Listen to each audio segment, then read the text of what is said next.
What's happening, everybody? Marty Supreme here, the internet's resident ping pong expert here. Well, not really. I actually don't know shit about ping pong. But after watching a certain ping pong movie on Christmas Day, I feel like I know everything about that bitch. So I feel like 2025 was a pretty memorable year in terms of original movies coming to theaters. With Ryan Coogler's Sinners, Zach Cregger's Weapons, and PTA's One Battle After Another, all of which were my favorite movies of the year and prove that audiences are still craving original stories on the big screen. And hopefully 2026 is able to keep up that momentum. But looking at the slate for this year, it's not looking very lightly. I think there's like another Jumanji movie coming out, like another Toy Story movie, and like another Minions movie. I mean, come on, like how many movies of those are there now? Like 3, 4? I mean, what is it? It's just like 2 hours of a bunch of yellow niggas running around screaming banana at the top of their lungs. Nolan, please, Nolan, please, for the love of Christ, please just drop the Odyssey and bring back real filmmaking to general audiences, Nolan. I beg you. But to me, there was one movie in 2025 that rose above the crop as being one of the best movies of the year and possibly the future of original filmmaking. And that movie is Josh Safdie and Ronald Braunstein's table tennis sports epic, Marty Supreme.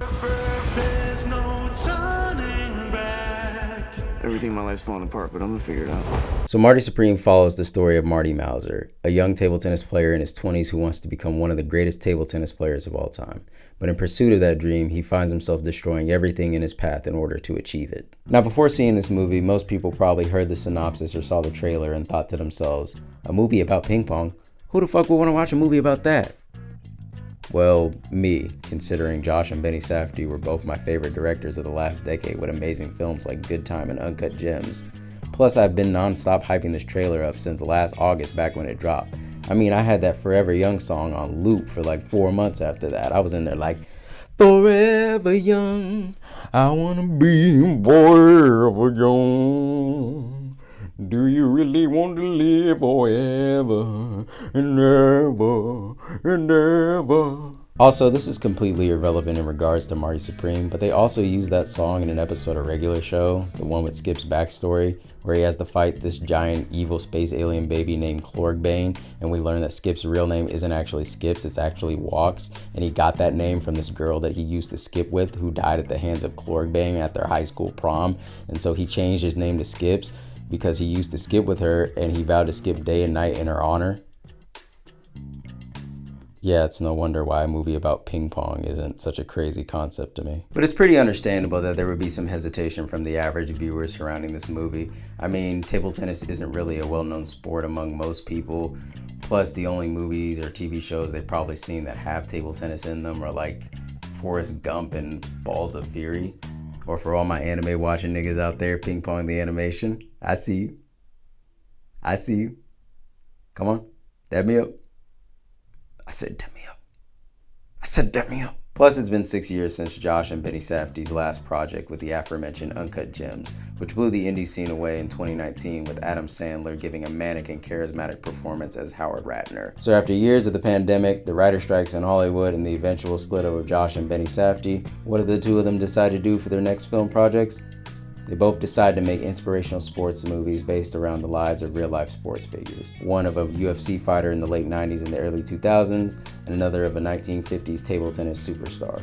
And only one of the movies is actually good. Nah, I'm just playing. I actually like The Smashing Machine, unlike most people. I think The Rock gives a career-defining performance as the explosive yet subtle Mark Kerr. So, yeah, hop off my nigga Benny's dick, alright? He's going through it right now. He's about to be Agamemnon in the Odyssey, and then, more importantly, he's about to be Bowser Jr. in the Super Mario Galaxy movie. So yeah, just hop off his dick a little bit, alright? But we're not here today to talk about The Smashing Machine. No, we're here today to talk about one of my favorite movies of last year, and one of my favorite movies of the decade so far, Marty Supreme. So here's how this video is going to work. First, I'm going to talk about the plot of the movie, I'm going to talk about some of the key scenes, and I'm going to talk about the themes. Then I'm going to talk about the casting, the costuming, the music, and the visuals for the movie. Then I'm going to talk about the real-life inspiration for the character of Marty Mauser, Marty Riesman. Then I'm going to talk about the marketing of the movie. And finally, I'm going to talk about the real meaning behind the movie and its relationship to success, failure, and pursuing your dreams.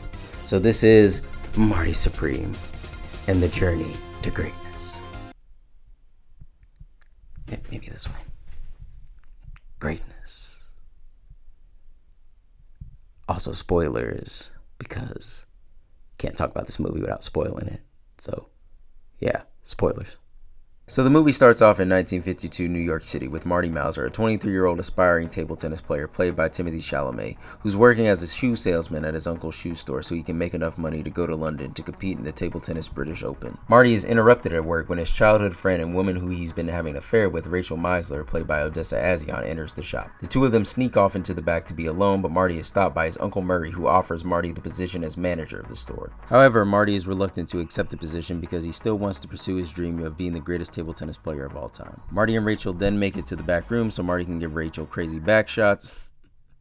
Set to Forever Young by Alphaville, and then we get this whole Uncut Gem style intro sequence of Marty's sperm fertilizing Rachel's egg.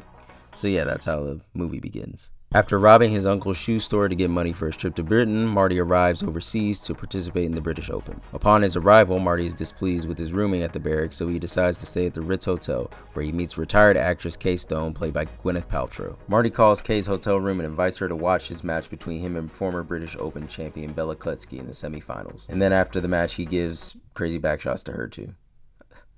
I'm sorry, I couldn't help it. At her dinner with Kletsky, Marty meets Kay's wealthy husband and pen tycoon, Milton Rockwell. Marty invites Rockwell to his match between him and the GOAT, Koto Endo, which Marty gets absolutely obliterated at by losing to Endo 0-3 in the finals. Rockwell then offers Marty the chance to face Endo in an exhibition match, but Marty declines after learning that the game is rigged for him to lose. Marty and Kletsky then go on tour around the world with the Harlem Globetrotters as a novelty act. Marty returns back to America and has to deal with the fallout of robbing his uncle's store, impregnating Rachel, and racking up a $1,500 bill at the Ritz, which is preventing him from participating in the World Championship. So the first theme I wanted to focus on with this movie is centered around Marty's, American pride / Jewish pride in a post-World War II America. So let's take a step back for a minute. The year is 1945. The troops are coming back home from Germany and Japan after the Axis powers have lost. And there's this new sense of economic and patriotic prosperity that people are feeling in America right now. Mostly for white people, but that's a different topic for a different day. But everyone's feeling this, high after winning the war. People are going to college. They're getting the jobs that they wanted. They're buying houses, or more importantly, they're playing table tennis professionally. Now, there's a couple of scenes that I wanted to focus on that sort of exhibit this American / Jewish pride. The first being Marty getting interviewed before his match with Kletsky by these journalists. So if you've seen the movie, Marty is getting interviewed by these journalists and they're asking him a bunch of questions. And then Marty kind of throws out a couple of edgy comments about Kletsky and the Holocaust because Kletsky is a Holocaust survivor.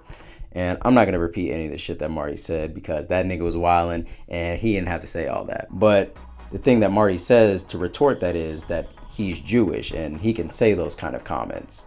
And he's Hitler's worst nightmare because he's still alive and he's a product of Hitler's defeat. Now, Marty himself isn't a Holocaust survivor. He possibly had some family members or relatives that were over there when it happened. But we see that he feels this sort of obligation to be great because of the tragedy that happened to his people. That if he doesn't succeed in spite of the tragedy, that he's going to be letting everybody down who died, which is a huge burden to carry. But being black, it's a burden that I know all too well. And the second scene I wanted to focus on, which shows this theme of American / Jewish pride, is the scene where Marty and Kletsky are having dinner together, and Marty decides to pay for the table that Milton Rockwell is dining at, which is kind of honestly a fucking stupid thing for Marty to do, because it's like, bro, you was already struggling to get over here to Britain, and now you paying for a millionaire's tab, bro. Like, I get you fucking a man's wife, and it's supposed to be a power move, but it's like, come on, Marty, you're supposed to eat the rich, not feed the rich and then pay for their tabs, bro. Like, what are we doing? But then Rockwell notices the Auschwitz tag on Kletsky's arm, and he kind of has this like disgust in his voice when he notices it, because he goes, my son saved his life saving you people. And when they hit you with that you people, they just mean full disrespect. But then Marty immediately shuts him down because he's like, well, I thought the Soviets freed the Jews, not the Americans. And you see Rockwell's all flustered. He's like, well, I meant it was a figure of speech. So you see there how a lot of Jewish people had to carry themselves after World War II because anti-Semitism was still really prevalent even after the war. And a lot of people think Marty comes across brash, arrogant, or an asshole, but I really think that Marty's using his sharp tongue and his wit to really survive in this post-World War II, post-Holocaust world. So at that same dinner, Marty urges Kletsky to tell Rockwell about how he survived the concentration camps. So Kletsky was in the concentration camps, and the Nazis recognize him as being like one of the best table tennis players of all time. So they would task him with going to deactivate the bombs. And when he would go deactivate the bombs, he would come across these honeycombs. So he would split the honeycombs open, and then he would slather himself in honey, and then he would go back to his other inmates in the concentration camps, and he would go feed them, and they would eat the honey off of his body. So in actuality, it was actually not Marty who was Hitler's worst nightmare, but it was actually Kletsky, a Jewish man who survived the concentration camps, all because he was known for playing table tennis professionally and is still doing it to this day. And at first I thought this scene was a little bit too much because I was just kind of off put by the inmates kind of licking all the honey on the body, and I wasn't really sure how it played into the story. But then kind of when I learned that it was based on a real thing that happened, it really shifted my opinion on it. But we'll talk about that more a little bit later. All right, so the next theme I wanted to focus on in this movie is the scathing critique of capitalism that's going on throughout the movie, with money being a really huge driving force in moving the plot forward. At the beginning of the movie, we see Marty working at his uncle's shoe store in order to get money to take his flight to Britain. Then Marty spends a lot of money at the Ritz Hotel and racks up an insurmountable amount of debt, which he then later has to pay off. Marty then comes across a gangster who has a shit ton of money, which he gives to Marty so he can take his dog to the vet, but Marty instead uses the money to go hustle a bunch of rubes at a bowling alley out of their money by playing fixed games of ping pong. Marty then also tries to retrieve the dog for the gangster after losing it so he can get a larger reward. He also tries to steal the necklace off of Kay Stone to pawn it, but he later learns that it's costume jewelry, so he can't sell it. Marty and Kay even have this back and forth between each other in the previous scene about how they're talking about how does Marty live if he doesn't make any money at table tennis, and we get that iconic line of Marty saying, I live with the confidence of if I believe in myself, then the money will follow. So we see how capitalism is used as this wedge between Marty and his pursuit of table tennis, and how this necessity of money causes you to take jobs that you feel are beneath you or you have no agency at. Like Marty taking the job as a novelty act with the Harlem Globetrotters, or eventually taking the job that Rockwell offers him in the fixed match with Endo. But the best scene that I think highlights this scathing critique of capitalism is the scene where Kevin O'Leary's character Milton Rockwell bends Marty over and paddles him. Now I know what you're asking. How does this scene represent a critique of capitalism, and why do we need to see Timmy get bent over and get his cheek smacked? Hey yo. Hey yo, what the fuck? Well, I mean, just look at it. The scene is literally Marty at his lowest begging for Milton to let him go overseas with him to participate in the exhibition match. And there's that great line that Kevin O'Leary's character has when he's responding to Marty, when Marty says to him, well, how do I know you're gonna honor your agreement? And Kevin O'Leary's character responds and he goes, you don't, because you're powerless here.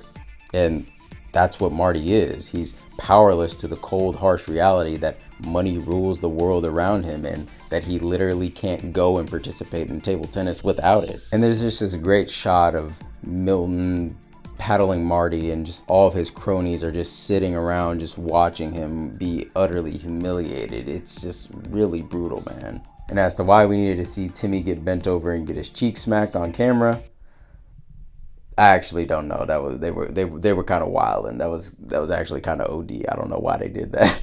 And weirdly enough, 2025 was this interesting year of like anti-capitalism messaging in movies, with like movies like Sinners, Begonia, and No Other Choice, which I finally just watched after like months of it not being in my theater because I live in the middle of bumfuck nowhere.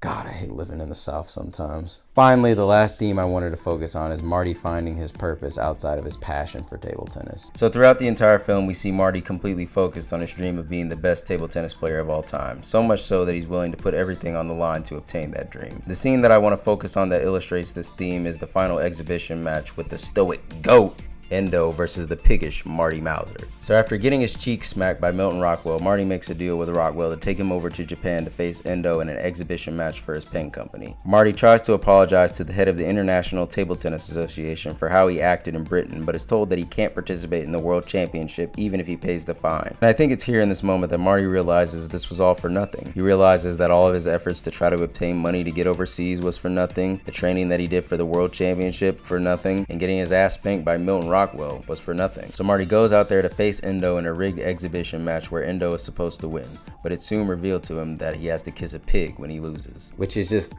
real sick work. I mean, the only pig that I'm kissing is Miss Piggy, because I would have my tongue all down that.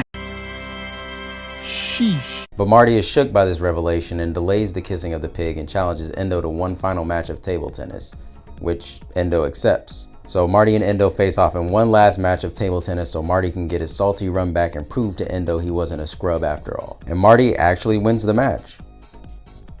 But ultimately, it doesn't really mean anything. You see, because what I interpreted it as was Marty was playing this match for his pride and seeing if he could actually beat Endo rather than it being a match that actually holds any legitimate weight or stakes to it. Because I think deep down Marty knows that there's no future for him in table tennis anymore and that the ride's over. So really he's not looking to prove anything to anyone but himself. There's also this brief moment in the middle of the final match between Marty and Endo where Rockwell comes up to Marty and tells him that if he goes out there and wins that match, that he'll never be happy. And Rockwell's kind of right to a certain extent. I mean, every time we see Marty back home, he's either playing table tennis, trying to hustle money, or he's trying to pay off his debts for all of his actions that happened earlier in the movie. He's devoted his entire life to playing table tennis, and if he's not the best at it, then he's a nobody. Sure, Endo is one of the best players in the Table Tennis Association, league, group, I don't know what it's called, but he has an identity outside of table tennis. Because there's a scene earlier in the movie after Endo beats Marty for the first time that we see this Japanese newsreel showing Endo going back home to Japan and the people there treating him as this sort of hometown hero. But, you know, Endo is kind of honored, but he doesn't really care about that. He just wants to go back home and fix clocks because that's what he does for a living. You see his entire identity isn't wrapped about being this table tennis god like Marty's is. Because when Marty returns back home, what else does he have to go home to? He can't work at his uncle's shoe store anymore because he robbed him. He'll probably have to move back in with his mother, who's been guilting him to live with him, and he has nowhere else to go. And he'll probably play table tennis again, but never professionally at that high level again. So what else does he have to return to? Well, his newborn child. But we're not going to get into that yet. We're going to save that for a little bit later, all right? Now, we're going to talk about the casting in the movie.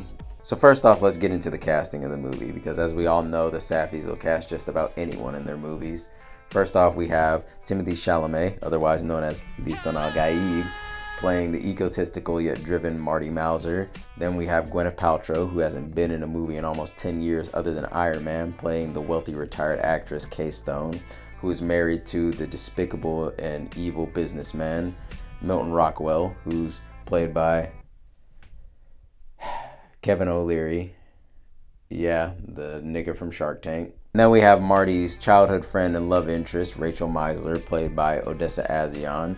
Odessa A'zion being the daughter of Pamela Adlon, which makes her a Nepo baby, or in this case, as I like to call her, a Nepo Bobby. Get it? Oh, brother, this guy stinks! And then finally, to round out the main cast of this movie, you have Tyler, the Creator, playing the taxi driver, Wally, who's Marty's best friend and has a hairline so bad that it rivals LeBron's. I mean, I don't know what Josh Safdie was thinking, but that hairline was not it, man. I don't know what the fuck he was thinking. Motherfucker had the damn Vegeta hairline. Not even a Vegeta. It's worse than Vegeta, bro. You've also got this secondary cast of characters, some of which are played by seasoned actors and others are people who've never acted at all. You've got Abel Ferreira playing the gangster that Marty and Wally run into at the hotel, whose dog they have to take to the vet. Abel Ferreira being a well-known underground director who's known for making gritty New York crime thrillers like Bad Lieutenant and The King of New York. And before this movie, I'd really only seen The King of New York, but after seeing him in this movie, it made me want to check out his whole filmography. They also cast Fran Drescher to play Marty's mom. You know, Fran Drescher from The Nanny, that show that came on at like 2 a.m. on Nick at Night around the same time that George Lopez came on. They also got that guy from the Side Talk video, Luke Manley, to play Marty's friend, Dion, which is like a crazy ass pool. Like, imagine getting cast in a Safdie movie because Josh Safdie saw a video on the internet of you saying, Trae Young looks like my dad's dick! I never saw my dad's dick! He still looks like shit! Like, that's an insane pool, but here we are. Also, they got a real table tennis player to play the GOAT Endo Sato, who's played by Koto Kawagachi. Also, they got Ted Williams, that guy from those viral Golden Voice videos, to play one of the workers at the Lawrence's Table Tennis Club. And you also got my nigga Penn Teller, yes sir, playing the guy that lives out at the New Jersey farm who has Marty's dog, who I didn't know was Penn at first because I couldn't tell it was him because he wasn't wearing his glasses, but man, he was scary as shit. There are a ton of other cameo appearances that I could go through in this movie, but you know, those are just some of the ones that I was surprised to see, or people that I didn't know and I was blown away by their performances. But really, I want to give a shout out to the casting director, Jennifer Venditti. I think she knew the goal of this project was to cast everyone perfectly in this movie, and if you miscast one person, then this movie like just wouldn't work as a whole. Next up, let's talk about the visuals for this movie, because man, this movie visually is just beautiful. Every time I watch a Safdie movie, I'm just completely and utterly blown away about how their movies look so gorgeous. Most of which the movie looks like this is due in part to the cinematographer of this movie, Darius Kanji, who's DP'd on other amazing films such as Seven, Uncut Gems, and Eddington. Yeah, I'm not sure about that, my G. We're not fucking with Eddington over here. So, but honestly, it's just so refreshing to see a movie that looks this great in this day and age, where every movie has the same overexposed, bland, desaturated look to it. And that's probably due in part to the overabundance of green screens and visual effects that are being used in almost every movie today. I think there's just a sense of realism that's missing today in other films, since most movies are trying to create these fantasy worlds that rely heavily on visual effects, and most of the time it ends up just looking like visual diarrhea. Like, I'm not trying to throw any shots at any movie in particular, but a lot of movies today look really ugly. Like really, really ugly. Like doo-doo, poo-poo, caca ugly. Alright, now I'm gonna go through a couple of my favorite shots and sequences in the movie, and I'm gonna really be talking more so about the sequences because it's hard to just talk about the shots alone without mentioning what's happening in the scene. So one of my first favorite shots in this movie is the one with Marty holding the ping pong paddle, smiling, with one side that has the word United States and the other side has the American flag. Just a stellar use of symbolism here to show Marty pursuing the American dream and how sports are a vehicle that are supposed to represent our country's pride and worth. Safdie and crew also use a lot of extreme close-ups similar to the ping paddle shot in the movie, and I think a lot of those shots are used to give this real sense of urgency, texture, and realism to them. So here's what Darius Kanji, the cinematographer of the movie, had to say about the use of extreme close-ups in this movie. The realness of the film comes from the characters, their faces, the differences between people. I knew we were going to be filming very close to them, as if we were using a magnifier. We were going to be obsessively tight on them, searching their faces through their eyes and through their characters as people. Also, we see a close-up of Timothée Chalamet's cheeks. Not really sure why we needed to see that. Maybe that was the realness they were looking for, but I didn't need to see that man's cheeks on full display. I'm gonna keep saying that. I don't know why they shot that scene, bro. Another one of my favorite shots is the scene where Marty is running down the street when he's trying to get away from the cops, and we see this dynamic dolly shot that's being used to follow Marty's chase throughout the neighborhood. And that's just one of those signature Safdie shots that they have in their movies where their main characters are running down the street. I just really love that high energy and intensity that those kind of scenes have, because you know there's so much on the line if they get caught. Also, the actual table tennis scenes are really thrilling to watch as well, because I'm not really sure if real table tennis is this fun to watch in real time, but here in this movie it is. Most of the table tennis scenes are shot in these dank, dark, dimly lit rooms where you can't really see anything, and the lights are shining down from the ceilings, giving it this really high stakes energy to it. It almost feels like they're playing in like some illegal underground table tennis club, like in like Fight Club or something. There are tons of other shots and sequences that I can go on and on about with this movie, but those are just some of my favorites. Now, let's talk about the music in this movie, which is just sensational. So the movie uses 2 decades of music in it, music from the 1950s and music from the 1980s. And I think this mixture of 50s and 80s music really shows the similarities that the 2 decades have, both politically and culturally, almost as if they're both a reflection of each other. Now, I will let it be known that I'm not the biggest fan of 80s music. I find a lot of the music to be trite, robotic, and honestly kind of like soulless. And I also think Thriller is a mid-album. I don't care. Go fight with your mama. Go argue with the wall. I don't want to hear it. But man, when that Changes by Tears for Fears came on in conjunction with that A24 logo, I think I felt my soul levitate out of my body. I was like... And I know I've already talked about the use of Forever Young earlier in the video, but like seeing it in the movie for the first time was honestly kind of weird and jarring. Like, I was not expecting that to be the placement of where the song was, but honestly, I kind of found it fitting. Like, on the surface, the song is about being young and carefree and wanting that feeling to last forever, but at the same time, who would want that feeling to last forever? Because a main part of life is growing up. I think this song is really fitting for Marty, who's still kind of stuck in this stage of arrested development, thinking that he can survive on ping pong alone and doesn't have to participate in the working class just like the rest of society. But in all actuality, the song Forever Young isn't actually about the feeling of being young, carefree, and not growing up. It's actually a song about another fear of a Cold War in the 1980s. But I'll talk about that a little bit more in a second. However, I think my 2 favorite uses of music come from first, the scene with Marty and Wally both counting up their money from their rigged ping pong game up to the Fat Man by Fats Domino. I mean, that whole moment of seeing Marty and Wally's friendship together just put a huge ass grin on my face. Like Marty questioning Wally what he's doing when he gets out of the car and he starts dancing, and then Marty gets out of the car with him and starts dancing to the song with him. That whole scene just felt organic, almost improvised even. It's just a nice little character moment to see these 2 characters' relationship together before all the chaos that's about to ensue on screen. Plus, I like Wally's line where he says, "The mouse is back, baby!"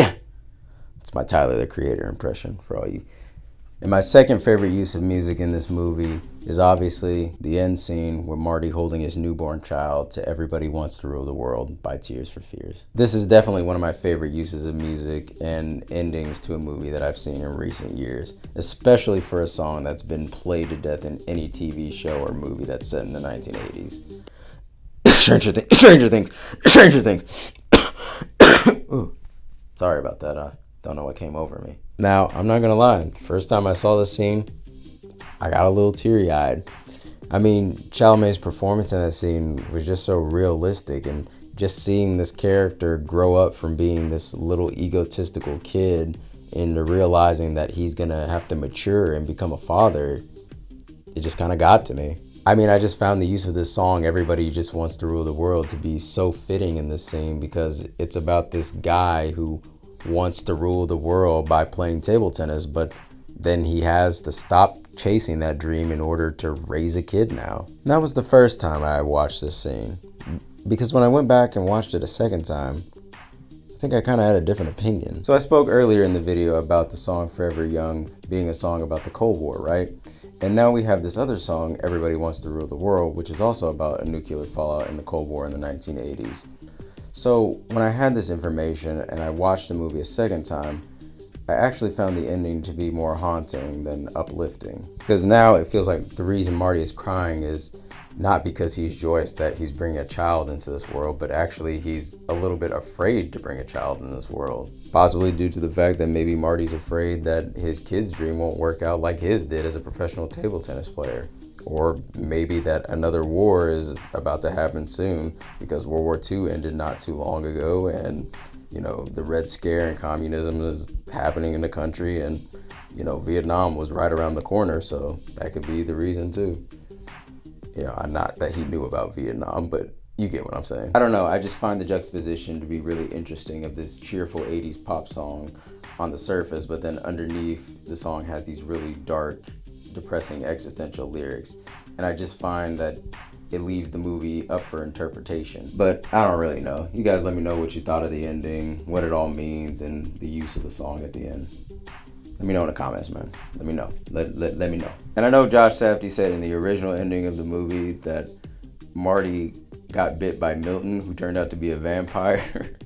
And Marty opened up his own shoe store and was reflecting on his life at a Tears for Fear concert. And I gotta say, I'm so glad that they didn't do that. Now look, I'm all for putting crazy shit in your movie, but that just sounds insane to me. Like, did nobody turn to Josh Safdie's shoulder and be like, hey bro, what the fuck are you doing? Like, this dude wanted to turn his movie into Sinners at the last second. Like, imagine there was a post-credit scene and all we saw was Marty Supreme will return in Sinners 2. And then there's a score for this movie, which is composed by Daniel LePatin, otherwise known as 106 Point Never, an artist whose solo albums I still haven't listened to after all these years, despite hearing his music in both Good Time and Uncut Gems. Now, I'm not as familiar with Good Time soundtrack as I am with Uncut Gems, because the first time I heard that Uncut Gems soundtrack, and I heard the Makira drums, I was like, oh yeah, this guy knows ball. And here in Marty Supreme, his work is just as exhilarating, hypnotic, and captivating as both Good Time and Uncut Gems. Like the first time you hear Endo's Game and you just hear these dark booming synth waves paired with this worried ass look that Marty has on his face. The track just leaves you feeling like, oh yeah, this Endo guy, he's not to be fucked with. He's just a dog, man. Like, he's not to be messed with. And then you have tracks like Holocaust Honey, which have these elegant orchestral string sections, but also have these very synthetic and electronic keyboard parts. And it works perfectly for the scene of Kletsky getting the honey licked off of him. It's a very haunting and grandiose track.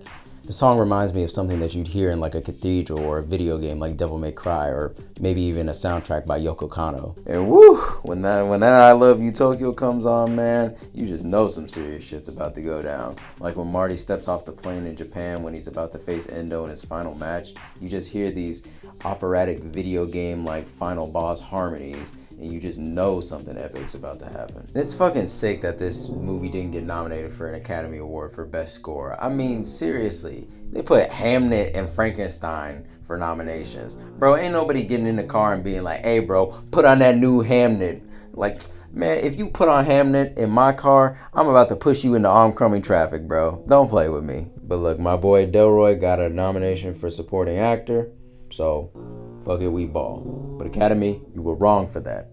You were wrong for not nominating Marty Supreme score. You were wrong. But lastly, let's talk about the costume in the movie. But first, let me change into something a little bit more suitable. Ah, that's much better. I mean, literally everybody in this movie looks like they stepped out of a time machine from the 1940s or 50s. I mean, there's just a level of suaveness and sophistication that a lot of these outfits bring to these characters. Like a lot of Marty's attire, which is reminiscent of early 20th century gangsters who wore their Sunday's best as day-to-day attire. Like, it really emphasizes that hustler attitude that Marty has. And it really says a lot about Marty's character that he wants to present himself in this sort of high-class manner, even though he's broke as shit. Marty also has these shoulder pads on his suits, which kind of try to make him look a little bit like buffer or taller, you know, trying to imitate this idea of what a man looks like. And it really shows this insecurity that Marty has as a character of what the idea of what a man should be, even though he's still kind of just a kid in his 20s. And I think some of my favorite outfits are the light blue dress shirt with the white wife beater and the teal pants, you know, that outfit. And Marty's also kind of got the bling around his neck. And, you know, I tried my best at recreating it here, but, you know, I don't got no bling and I'm wearing a do-rag, but you get the picture. Or another one of my favorite outfits that Marty has, which is the navy blue trench coat with the baby blue dress shirt and the dark brown pants and the blood red gloves. I mean, even the table tennis uniforms are pretty fresh as hell too. Then you also have Kay Stone, whose style is more reminiscent of old Hollywood actresses like Grace Kelly or Marlene Dietrich. Her style is more representative of upper class and higher society individuals, which is in complete contrast with Marty's character, with him being this scrappy New York street hustler. We also see a story being told through Kay's outfits. In the beginning of the movie, she's wearing a lot of monotone colors, lots of blacks and whites. But throughout the course of the movie and near the end, she's wearing this bright flaming hot red dress. And we see her love affair with Marty is really opening her up and bringing new passion into her life. And it's the little touches like this in the costume design that really show a whole level of symbolism to the characters. Now, I don't really know a lot about fashion, but I do have a great admiration and respect for costume designers who are able to transform their actors and make them look like they're from a completely different era. So I really want to shout out the costume designer on this movie, Miyako Belize. She really did her thing on this one, man. Okay, now let's talk a little bit about the inspiration behind this movie. So in 2019, after Uncut Gems was made, Josh Safdie was asked on stage at one of the screens of Uncut Gems what his next movie was going to be. And he essentially had an existential crisis on stage because he was completely unsure of what his next movie was going to be, just like I'm going to have when I finish making this video. However, shortly before production ended on Uncut Gems, Josh Safdie's wife and executive producer Sarah Racine bought and gave him a copy of an autobiography titled The Money Player, The Confessions of America's Greatest Table Tennis Champion and Hustler by Marty Supreme. And that around that same time, Safdie became really friendly with Timothée Chalamet after being introduced to him by his agent. And he saw that Chalamet had the same physical attributes as Marty Supreme, the man who inspired the character of Marty Mauser. So for those of you who don't know, the character of Marty Mauser is loosely based on a real-life actual table tennis player in the 1950s, Marty Supreme. Marty Supreme was born on February 1st, 1930 in Manhattan, New York City to Morris and Sally Supreme. Supreme began playing table tennis at a very young age to deal with his anxiety and nervous breakdowns. Supreme was nicknamed the Needle for his sharp tongue and his slim build.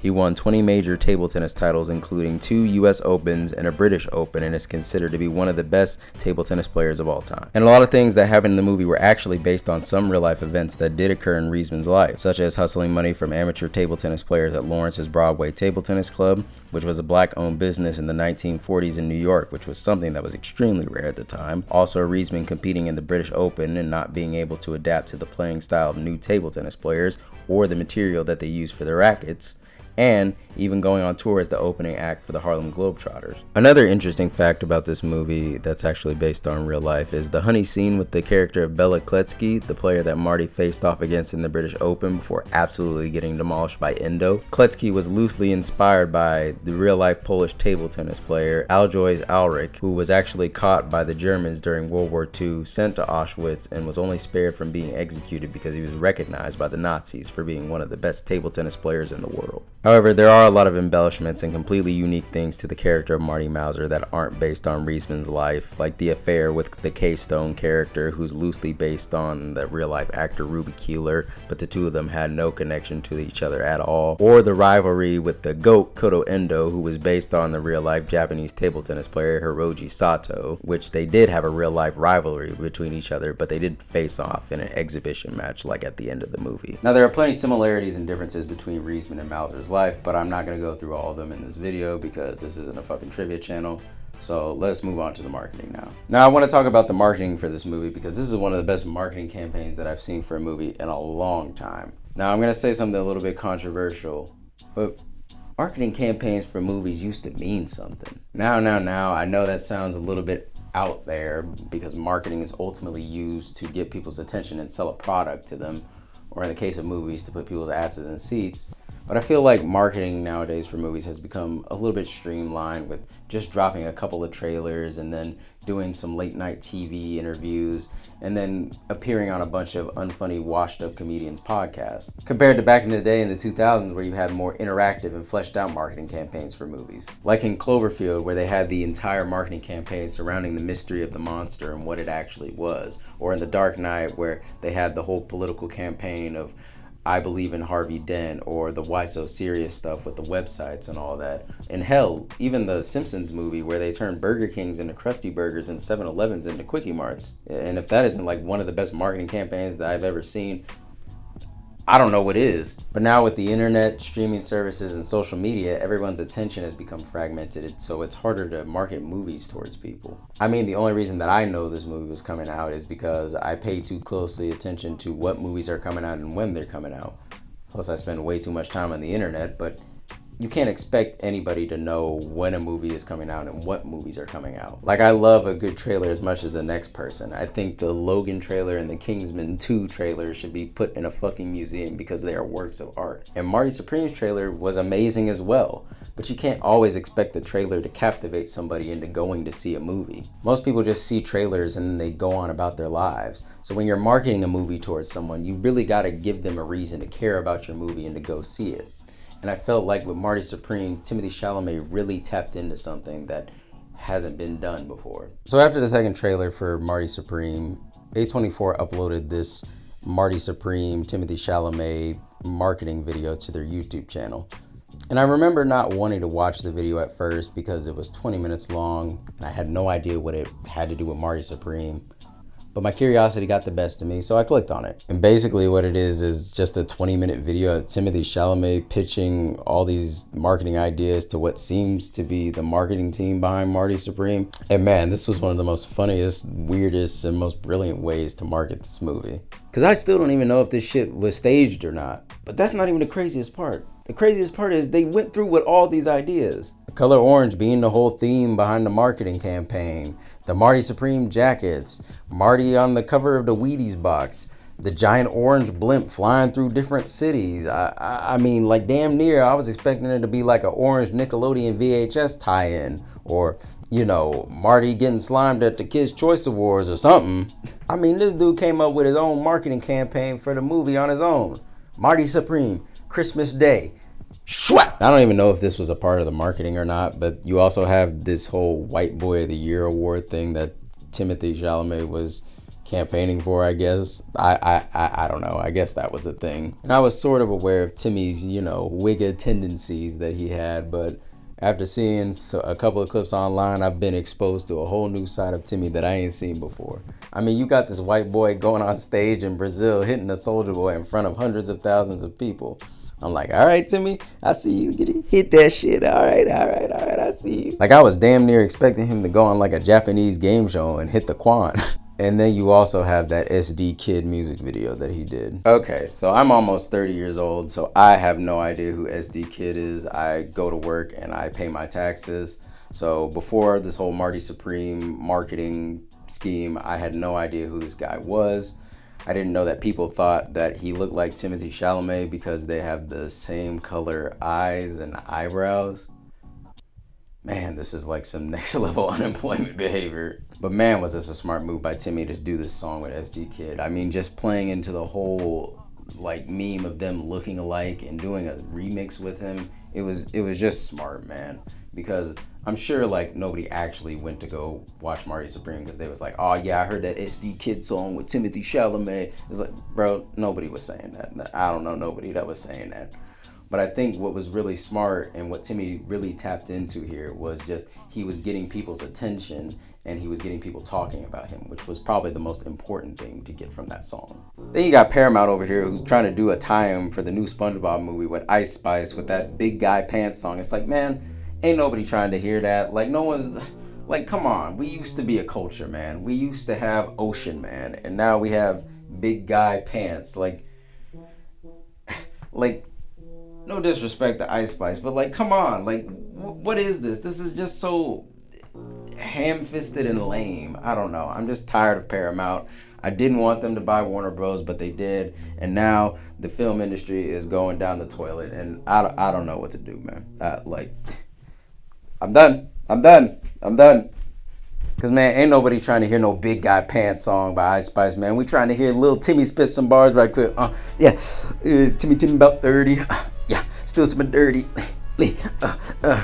I'm Timothy trying to make you in, trying to take 100 million. Girl got a billion. What the fuck under the ear? I get a soul draw with more door with the whole. It's from Iraq. It's the more door. And then you got Kevin O'Leary over here who's been marketing the movie in his own way. You know, really living up to that asshole moniker, aren't you, Mr. Worldwide, Mr. Clean? I don't know what your dumb name is. I don't even care. Over here looking like fucking Igor from Persona, man. Get out of here. He was still pretty good in the movie, but I don't mess with that guy. No. I don't mess with that guy. Now, I don't want to overanalyze the marketing campaign behind this movie too much and say how it like embodies the egotism and confidence of the character Marty Mauser, because honestly, it's just a commercial to sell a film. But I do think it was an effective marketing strategy, and I think studios could learn a lot from this. And who knows, maybe in the future more movies are marketed like this. Probably not. But you know, it was still pretty cool to see Timmy be so passionate about promoting his movie. All right, I'm taking my shirt off now. Taking my dress shirt off because it's time to get. I'm getting serious like Marty Mauser now. I'm about to go on a training arc. and be the best at table tennis. I don't know. But now it's time to talk about the real meaning behind Marty Supreme. Because Marty Supreme isn't a movie about table tennis. And hell, it's not even a movie about dreaming big. Marty Supreme is a movie about filmmaking. Now I know what you're thinking. How could a movie that's clearly about table tennis actually be about filmmaking? Well, allow me to explain. So let's go way back into the 2000s, back when I was in the 5th grade and I was watching Ed, Edd n Eddy's Big Picture show on Cartoon Network. So in 2009, aspiring filmmakers Josh and Benny Safdie had the initial idea for a movie inspired by their father's time working in the Diamond District. That movie was Uncut Gems. This movie became their white whale. It was the film that they had always dreamed of making, but were unable to at the time due to not being taken seriously by studios or people they wanted to cast in their movie, such as Adam Sandler, whose agent turned down the script multiple times in 2010 and again in 2015. So over the years, they made films such as Daddy Longlegs, Heaven Knows What, and Lenny Cook, but nothing they were making was getting them any recognition in the film industry. So it wasn't until they made Good Time in 2017 that they got their first taste of acknowledgement in the movie business. This opened up so many doors for them, which eventually led to them getting Martin Scorsese as executive producer on Uncut Gems, which also led to Adam Sandler getting attached to the main role for the project. So in December of 2019, Uncut Gems was released to critical and commercial success. The Safdies finally got their dream film made, and they started making more films with no more creative roadblocks in the way whatsoever. Or so they thought. You see, after Josh Safdie and his brother had made Uncut Gems, there was this sort of emptiness that Josh was feeling after he and his brother had released the film. They had just spent 10 years trying to get this movie made from 2009 to 2019, and they were kind of at a loss of what to do next. Although, like I said earlier, a lot had happened between the release of Uncut Gems and Marty Supreme and the Smashing Machine, the writer strikes, the pandemic, and the eventual split up of Josh and Benny Safdie, as both of them went off to pursue their creative endeavors. But more importantly, Josh Safdie had a kid during this hiatus. Whoa! It's almost like Marty had a dream to be the best table tennis player, and then Josh Safdie has a dream to be one of the greatest filmmakers ever. And then at the end of the movie, Marty has a kid, and then Josh Safdie had a kid in real life. It's almost like the author is putting himself into the character. No, but seriously, you can really see the parallels between the character of Marty Mauser and the director of this movie, Josh Safdie. The scrappy underdog kid with a big dream who'll do anything to become the greatest at what they do, but nobody respects them. Both of them want to make a career of doing what they're best at, but have to settle for taking jobs that undermine their talents and skills in their respective industries. Whether that be Marty with the table tennis vaudeville act, or Josh Safdie, I'm pretty sure, with directing some music videos or commercials that he didn't want to direct. You then have Milton Rockwell, who is this necessary force of capitalism that Marty needs to pursue his career. And with Josh Safdie, this could be seen with Eddie studio or executive Hollywood that's going to lend you the money in order to make a film. Then you have Marty at the end with his baby giving a new meaning to his life outside of table tennis, and also Josh Safdie, who had a kid around this time, and how that gave his life more meaning outside of just making movies. So now you can kind of see how the character of Marty Mauser and the director of this movie, Josh Safdie, kind of parallel each other, and how this movie can kind of be seen as more about filmmaking than just about table tennis. Which is probably why this movie and the character of Marty Mauser resonated with me so much. Alright, so I guess it's time to kind of have a little heart-to-heart with everyone here. You know, time to get a little real with you as I put my hand on your shoulder. 2025 was not the best year for me. I know despite all my glowing praises of movies and the movie-going experience, I've kind of found in my personal life that I've been struggling to hold on to my dreams of creating art, whether it be movies, scripts, or music, or hell, even this YouTube channel. I mean, I was originally supposed to upload a video like way back in 2024, but when I finished making the video, I was so dissatisfied with it, I just gave up on it and just scrapped it. Now, some of this is probably due to my own mental health and some of my own bad decisions that I made in my 20s, akin to Marty. But honestly, it really comes from the fact that I feel like what I'm trying to pursue or trying to create really isn't respected by most people. Kind of like how Marty isn't really respected for wanting to be the greatest table tennis player of all time, or how Josh Safdie and his brother Benny weren't really that respected when they were trying to get Uncut Gems made. I mean, I go into job interviews all the time, and the first thing that they always mention is, oh, well, I see you got a degree in filmmaking. Now, most employers are pretty cool about it. They just go, oh, that's cool, knowing damn well they don't mean it. But then every once in a while, I always get somebody who's like, oh, huh, so I guess that little filmmaking thing didn't work out, huh? And it's the comments like that that always get under my skin. Because it's like, no, dude, I'm still pursuing it. I just have to get a normal job so I can pay my bills. Like, I still want to make movies. I still want to make music. I still want to make YouTube videos. I want to do all these things. But I have to find a way to fund it. I mean, it's just almost like people just want you to give up on your dreams because they've already given up on theirs a long time ago. So when I see a movie like Marty Supreme, a movie that's about pursuing your dreams, a movie about being the greatest of all time and not letting the people who don't respect you get in your way, it speaks volumes to me. And there's this one scene in the movie where Marty and Rachel are at Dion's apartment and they're trying to figure out what their next move is going to be. And Marty says to Rachel, everything in my life is falling apart, but I'm going to figure it out. And that line hit me so hard because everything in my life is falling apart. But at the end of the day, I always end up figuring it out.